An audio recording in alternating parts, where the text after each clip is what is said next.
Hello friends, તો આજે આપણે માત્ર એક વાટકી રવાથી ખૂબ જ ટેસ્ટી અને એકદમ ચટપટો નાસ્તો બનાવીને રેડી કરશું. તો ચાલો બનાવવાનું શરૂ કરીએ. તો સૌથી પહેલાં આપણે ગેસ ઉપર આ રીતે કઢાઈ રાખી લઈશું અને એક નાની ચમચી તેલ ઉમેરી દઈશું. તેલ સરસ ગરમ થાય એટલે અડધી ચમચી જીરું એડ કરી દઈશું અને જીરાને સરસ શેકી લઈશું. અને ત્યાર પછી આપણે અહીંયા 1.5 કપ જેટલું અહીંયા પાણી ઉમેરી દેવાનું છે. તો અહીંયા પહેલાં મેં 1 કપ ઉમેર્યું છે અને પછી અડધો કપ આપણે બીજું ઉમેરી દીધો છે. સ્વાદ પ્રમાણે મીઠું ઉમેરી દઈશું પાણીમાં અને પાણીને થોડોક બોઇલ થવા દઈશું અને આ રીતે મિક્સ કરી લઈશું મીઠાને. અને ત્યાર પછી અહીંયા મેં 1 કપ જેટલો રવો લઈ લીધો છે. તો આપણે પાણીમાં રવો એડ કરતા જઈશું અને તેને સરસ રીતે ચમચીથી સતત હલાવતા રહેવાનું છે. અને અહીંયા આપણી ગેસની ફ્લેમ લો રાખવાની છે. આપણે રવાને એકદમ સારી રીતે કૂક કરી લેવાનો છે લો ફ્લેમ પર. ઘટ્ટ થાય અને એકદમ લોટ જેવો તેનો ટેક્સચર આવી જાય ને ત્યાં સુધી આપણે તેને આ રીતે કૂક કરવાનું છે. તો આપણે તેને હલાવતા જઈશું સરસ રીતે એટલે એમાં ગાંઠો ના પડે અને એકદમ આપણો જે ડો છે એ સ્મૂથ રેડી થઈ જાય. તો અહીંયા રવો એકદમ ઝડપથી જ ઘટ થવા લાગે છે એટલે આ રીતે આપણે સતત તેને મિક્સ કરતા જઈને ચલાવતા રહેવાનું છે. તો બહુ સરળતાથી તમે જોઈ શકો છો ડોના ફોર્મમાં એકદમ લોટની જેમ થઈ ગયો છે એકઠો. અને આ રીતે થઈ જાય એટલે આપણે ગેસની ફ્લેમ ઓફ કરી દીધી છે અને રવાને આ રીતે પ્લેટમાં લઈ લઈશું. આપણે તેને થોડોક ઠંડુ કરવા રાખી દઈશું આ રીતે. અને ત્યાર પછી આપણે આગળની તૈયારી કરીશું. તો અહીંયા ગેસ ઉપર ફરીથી એક પેન રાખી લઈશું અને તેમાં 2 ચમચી જેટલું તેલ ઉમેરી દઈશું. તેલ સરસ ગરમ થઈ જાય એટલે અડધી ચમચી જીરું એડ કરી દઈશું, અડધી ચમચી એટલી રાઈ એડ કરી દઈશું. અહીંયા બંને વસ્તુને સારી રીતે ક્રેકલ થવા દઈશું અને ત્યાર પછી આદું અને લીલા મરચાં ઝીણા સમારેલા એડ કરી દેવાના છે. અહીંયા મેં 2 ઝીણા સમારેલા મરચાં એડ કર્યા છે. બંને વસ્તુને સારી રીતે સાંતળી લઈશું અને ત્યાર પછી એક ઝીણી સમારેલી ડુંગળી આપણે અહીંયા એડ કરી દઈશું. તો ખૂબ જ ઓછી ડુંગળીનો ઉપયોગ કર્યો છે મેં અહીંયા. ડુંગળીને પણ સરસ સાંતળી લેવાની છે. અને ત્યાર પછી એક ઝીણું સમારેલું ટામેટું લઈ લીધું છે નાની સાઈઝનું, તે આપણે એડ કરી દઈશું. ટામેટાને થોડોક સોફ્ટ થવા દઈશું. અહીંયા થોડુંક મીઠું એડ કરી દઈશું એટલે ટામેટું આપણું જલ્દીથી સોફ્ટ થઈ જાય. અને આ રીતે તેને સાંતળી લઈશું. ત્યાર પછી અહીંયા મેં કેપ્સિકમ થોડાક ઝીણા કટ કરીને લઈ લીધા છે, તે આપણે તેમાં એડ કરી દેવાના છે. અહીંયા તમે વટાણા પણ એડ કરી શકો છો. કેપ્સિકમને પણ આપણે જરાક સાંતળી લીધા છે. હવે આપણે મસાલા એડ કરી દઈશું. તો અહીંયા આપણે 5 ચમચી એટલી હળદર એડ કરી દઈશું, અડધો ચમચી લાલ મરચું પાવડર એડ કરીશું અને ત્યાર પછી 5 ચમચી એટલો મરી પાવડર એડ કરી દીધો છે અને 5 ચમચી ગરમ મસાલો એડ કર્યો છે. હવે આપણે મસાલાને પણ સારી રીતે સાંતળી લઈશું. મસાલા સરસ કૂક થઈ જાય ત્યાં સુધી આપણે તેને આ રીતે સાંતળી લેવાનો છે. તો આપણે મસાલાને સરસ કૂક કરી લીધો છે અને હવે ત્યાર પછી અહીંયા મેં 3 કાચા બટેકાને છૂંદો કરી લીધો છે અને સરસ રીતે ધોઈને રેડી કરી લીધો છે. હવે આપણે તે એમાં એડ કરી દઈશું. તો અહીંયા આપણે બાફેલા બટેટાનો ઉપયોગ નથી કર્યો, કાચા બટેકાની મદદથી જ આ ફિલિંગ રેડી કરવાની છે. સ્વાદ પ્રમાણે મીઠું એડ કરી દઈશું અને હવે આપણે બધી જ વસ્તુને સારી રીતે મિક્સ કરી લઈશું અને બટેટાને આપણે જરાક થવા દઈશું આ રીતે મિક્સ કરતા જઈને.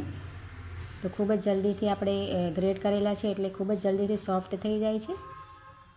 તો અહીંયા સરસ રીતે આપણે મસાલાને બટેટામાં મિક્સ કરી લીધો છે. હવે આપણે અડધી ચમચી જેટલું લીંબુનો રસ એડ કરી દઈશું અને ઝીણા સમારેલા ધાણા પણ એડ કરી દઈશું અને સારી રીતે બધી જ વસ્તુઓને મિક્સ કરી લઈશું. તો અહીંયા આપણી ફિલિંગ એકદમ સરસ રેડી થઈ ગઈ છે અને બટેટા પણ આપણા સરસ સોફ્ટ થઈ ગયા છે.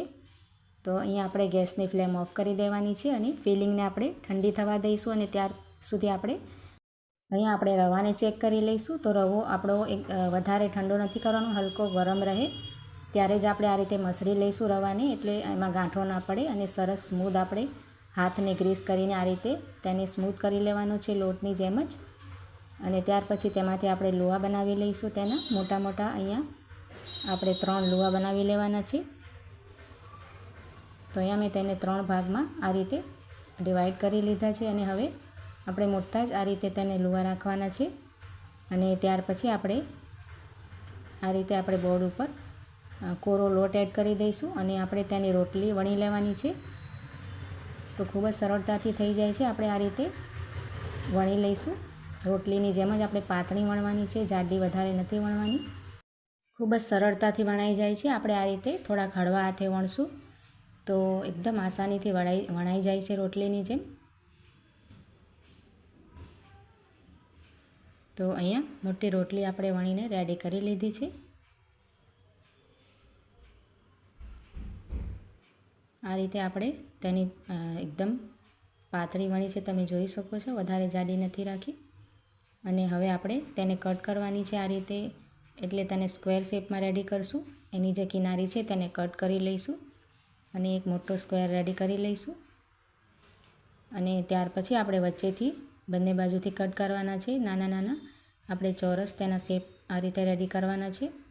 તો અહીંયા આપણે બંને બાજુથી કટ કરીને આ રીતે રેડી કરી લીધા છે. અને આપણે અહીંયા ફિલિંગ પણ સરસ બાઉલમાં એડ કરી દીધી છે, ઠંડી થઈ ગઈ છે. આ રીતે આપણે વચ્ચે ફિલિંગ રાખી દઈશું બધા જમાં. અને ત્યાર પછી આપણે આ રીતે ઉપાડીને તેને ફોલ્ડ કરી દેવાની છે. તો ખૂબ જ સરળતાથી બની જાય છે આ નાસ્તો અને ખાવામાં ખૂબ જ ટેસ્ટી બને છે મિત્રો.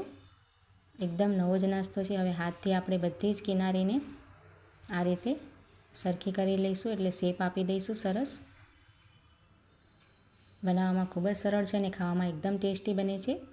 તો મહેમાનો માટે પણ આ રીતે આપણે ફટાફટ બનાવીને રેડી કરી શકાય છે.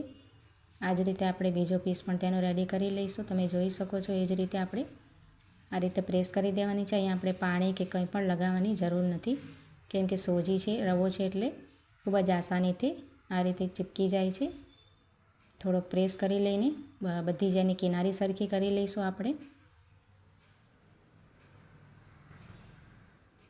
તો અહીંયા આપણે 2 પીસ તેના રેડી કર્યા છે. આ જ રીતે આપણે બધા જ પીસ અહીંયા બનાવીને રેડી કરી લીધા છે.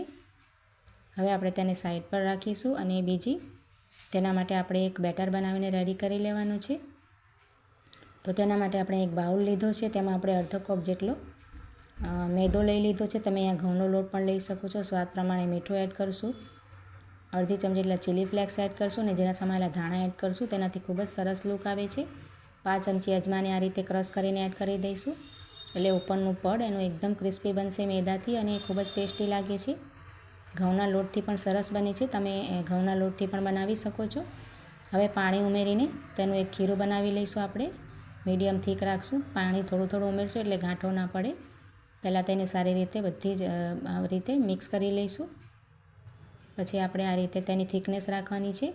તો અહીંયા આપણું ખીરું એકદમ રેડી છે. હવે આપણે નાસ્તાની લઈ લઈશું અને નાસ્તાને આપણી થોડીક લુકિંગ વધારવા માટે આપણે શું કરશું, આ રીતે એક છરીની મદદથી, નાઈફની મદદથી આ રીતે કટ લગાવી લઈશું. તો નાસ્તો આપણો દેખાવામાં પણ ખૂબ જ સરસ લાગે છે આ રીતે, અને એકદમ ક્રિસ્પી બનીને રેડી થાય છે. તો બધા જ જે પીસેસ છે તેમાં આપણે આ રીતે કટ છરીની મદદથી લગાવી દઈશું. તમે જોઈ શકો છો એ જ રીતે બધો જ નાસ્તો આ રીતે રેડી કરી લીધો છે. અને હવે જે આપણે બેટર બનાવ્યો છે તેમાં નાસ્તાને ડીપ કરી લેવાનો છે. બેટરમાં, ગોળમાં આપણે ખીરામાં, અને આ રીતે ગરમ તેલમાં આપણે તેને ફ્રાય કરી લઈશું. તો પહેલાં જેટલા પણ આપણે પીસેસ આવે કઢાઈમાં એ રીતે ગરમ તેલમાં નાખવાના છે આપણે. અને અહીંયા આપણે ગેસની ફ્લેમ પણ લો નથી રાખવાની, મીડિયમ રાખવાની છે, એટલે ખૂબ જ સરળતાથી ફ્રાય થઈ જાય છે, ખૂબ જ જલ્દીથી. તો આ રીતે થોડોક તેમાં કલર આવી જાય પછી આપણે તેને ફ્લિપ કરવાનો છે. પહેલાં થોડોક શેકાવા દઈશું અને આ રીતે પછી તેને બધા જ પીસને આપણે આ રીતે ફેરવતા જઈને બંને બાજુથી સરસ ક્રિસ્પી થઈ જાય અને સરસ કલર આવી જાય ને ત્યાં સુધી આપણે તેને ફ્રાય કરી લેવાના છે. તમે જોઈ શકો છો સરસ કલર આવ્યા લાગ્યો છે, પણ હજી આપણે તેને થોડોક ડાર્ક કલર કરશું અને એકદમ ક્રિસ્પી બનાવીને રેડી કરવાનો છે. તો અહીંયા આપણે સરસ કલર આવી ગયો છે અને આપણો નાસ્તો એકદમ ક્રિસ્પી બન્યો છે. ખૂબ જ સરસ લુકિંગ આવી છે, એકદમ સમોસા કરતાં પણ ખાવામાં ટેસ્ટી લાગે છે મિત્રો. તો એકવાર આ રેસીપીને ચોક્કસથી ટ્રાય કરજો અને વિડીયો સારો લાગે તો તેને લાઇક, શેર અને કમેન્ટ કરજો અને તમારા ફેમિલી અને ફ્રેન્ડ્સ સાથે પણ શેર કરજો. અને આવી બીજી રેસીપી જોવા માટે મારી ચેનલને સબસ્ક્રાઈબ કરી આપજો. તો અહીંયા આપણે એક બેચ ફ્રાય થઈ ગઈ છે. હવે બીજી પણ આપણે આ જ રીતે એડ કરીને ફ્રાય કરી લેવાની છે. તો અહીંયા આપણો નાસ્તો એકદમ રેડી થઈ ગયો છે, તમે જોઈ શકો છો. ખૂબ જ સરસ લુકિંગ આવી છે અને એકદમ ક્રિસ્પી બન્યો છે. તો રેસીપીને એકવાર ચોક્કસ ટ્રાય કરજો મિત્રો. બનાવવાની ખૂબ જ સરળ છે અને ખાવામાં ખૂબ જ ટેસ્ટી બને છે. અને મહેમાનો માટે કે પાર્ટી માટે પણ આ નવો નાસ્તો તમે બનાવીને સરળતાથી રેડી કરી શકો છો. તો તમે જોઈ શકો છો તેનો ટેક્સચર ખૂબ જ સરસ આવ્યો છે. તો ચાલો મળીએ નવા વિડીયોમાં.